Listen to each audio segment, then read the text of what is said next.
Guys welcome to my new blogs. আৰু মই আজি আহিছোঁ আমাৰ ধান বান্ধি আছে ধাননি আজি ধাননি পথাৰলৈ আপোনালোকক লৈ আনিছোঁ। আৰু এইফালে মোৰ আছে ধান বাৰী আৰু দুখন ট্ৰেক্টৰত আজি ধানখিনি লৈ যাম। আৰু মোৰ মানুহ লাগি আছে, ধান বান্ধি আছে।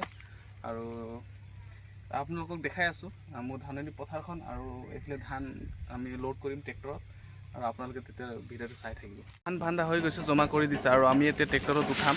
আৰু কি কৰিম, খেতিটো কৰিব লাগিব, চাকৰি বাকৰি নাই আৰু খেতি মেইন। যিকে নহওক নিজৰ ধান নিজৰ খেতি আৰু লাগি থাকোঁ, প্ৰতিটো বছৰে ধান খেতি কৰোঁ। আজি আপোনালোকক দেখাই দি আছোঁ ভিডিঅ'ৰ জৰিয়তে মোৰ ধাননি পথাৰখন।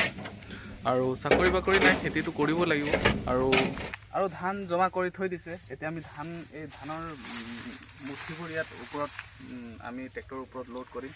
আৰু যিহেতু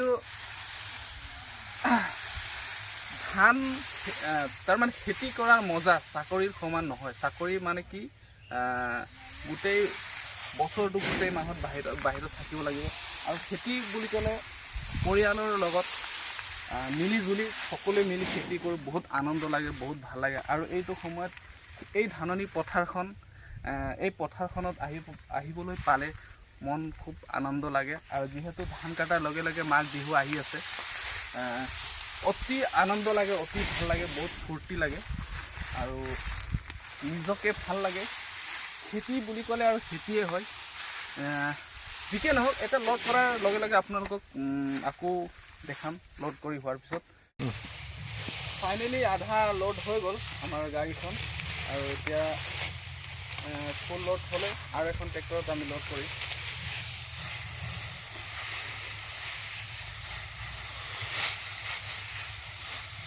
আৰু খেতি বাতি কৰিব লাগিব, খেতি কৰিবই লাগিব, নহ'লে এনেও খামনো কি, চাকৰি বাকৰি নাই আমাৰ।